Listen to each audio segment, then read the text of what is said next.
दोस्तों, आपने प्रख्यात कवि रामधारी सिर दिनकर की वो लाइनें जरूर सुनी होंगी जिनमें उन्होंने बताया था कि जब नाश मनुज का आता है, पहले विवेक मर जाता है।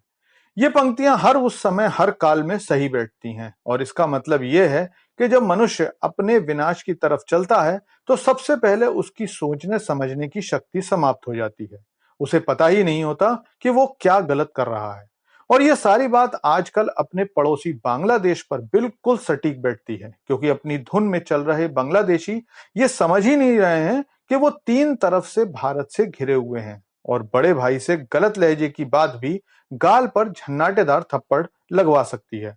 और ऐसा ही एक और तमाचा बांग्लादेश में कल लगा, जब भारत ने भारत बांग्लादेश फ्रेंडशिप पाइपलाइन, जिसके द्वारा भारत से गैस पाइपलाइन बांग्लादेश तक बननी थी, उस पर रोक लगा दी। इस सारी खबर का सारा पोस्टमार्टम करते हैं और जानते हैं कि भला भारत को बांग्लादेश की क्या बात बुरी लग गई जो भारत इतना नाराज हो गया कि फ्रेंडशिप पाइपलाइन ही रोक दी। लेकिन आपसे रिक्वेस्ट है कि चैनल को सब्सक्राइब कर लीजिए, क्योंकि यहाँ आपको डिफेंस, फाइनेंस और फॉरेन पॉलिसी पर वीडियोस रोज मिलते हैं।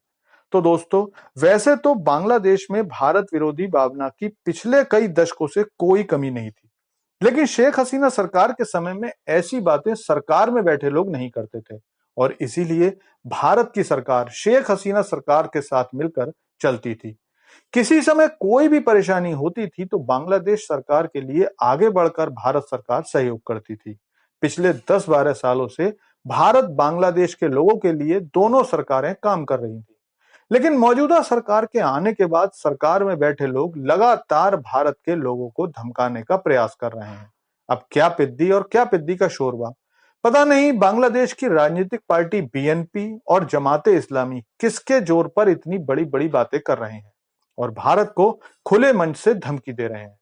दरअसल बांग्लादेश की पार्टी बीएनपी के एक नेता हैं फखरुल इस्लाम आलमगीर। उन्होंने बयान दिया है कि अगर भारत शेख हसीना को बांग्लादेश को नहीं सौंपता है तो बांग्लादेश से संबंध खराब होंगे। इस धमकी के आने के बाद भारत की त्योरियां चढ़ना बहुत स्वाभाविक था, क्योंकि बांग्लादेश ने भारत से संबंधों की चिंता 5 अगस्त 2024 जब से शेख हसीना को अपदस्थ किया गया तब से कोई चिंता नहीं की है। और भारतीय सरकार के चुप रहने के बाद भी बांग्लादेशी नेतृत्व पूरी कोशिश कर रहा है कि भारत को उकसाया जाए, क्योंकि ना तो तब से बांग्लादेश में हिंदुओं पर हमले कम हुए हैं और ना ही मंदिरों को तोड़ना बंद किया है। लेकिन इस बार सरकार ने बिना ज्यादा बोले ही बांग्लादेश को करारा जवाब दे दिया है। दरअसल मोदी सरकार और शेख हसीना सरकार के बीच एक गैस पाइपलाइन को लेकर समझौता हुआ था।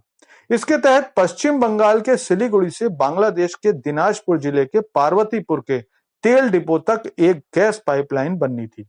भारत ये काम शुरू भी कर चुका था, लेकिन पिछले दिनों में भारत ने ये काम रोक दिया है। पार्वतीपुर से जो खबर आ रही है उसके अनुसार अब उस पाइपलाइन पर कोई काम नहीं हो रहा। कुल 131 किलोमीटर लंबी इस पाइपलाइन का खर्चा 377 करोड़ रुपए आना था, जिसमें से 285 करोड़ रुपए बांग्लादेश दे चुका है। इस गैस से बांग्लादेश के टेक्सटाइल उद्योग की ऊर्जा जरूरतें पूरी होनी थी, लेकिन बांग्लादेश से आने वाले बयानों से भारत नाराज हो रहा है। इसके अलावा वर्तमान में जो लोग सत्ता पर बैठे हैं वो शेख हसीना द्वारा भारत से किए गए समझौतों की दोबारा समीक्षा करने की बात कर रहे हैं। तो ऐसे में जब सरकारी अमला भारत से संबंध सुधारने के बजाय और बिगाड़ने की कोशिश कर रहा है, और इतना ही नहीं बल्कि इन सारे कामों में लगे भारत के पैसे को देने की कोई चिंता भी नहीं कर रहा, तो भारत का नाराज होना स्वाभाविक है। इसी वजह से भारत से बांग्लादेश जाने वाली बिजली भारत पहले ही रोक चुका है, क्योंकि बांग्लादेश पर भारतीय बिजली कंपनियों का लगभग 1 बिलियन मतलब 8,500 करोड़ रुपए बकाया है। इनमें से 800 मिलियन तो अकेले अदानी ग्रुप का ही है। और ये तो कुछ भी नहीं है, भारत से बांग्लादेश को सस्ती कीमत पर अनाज, डीजल, पेट्रोल, टेक्सटाइल इंडस्ट्री का रॉ मटेरियल, कल पुर्जे और न जाने क्या क्या जाता है। ऐसे में आप ही कमेंट करके बताइए कि क्या भारत से दुश्मनी करके बांग्लादेश खुशहाल हो सकता है।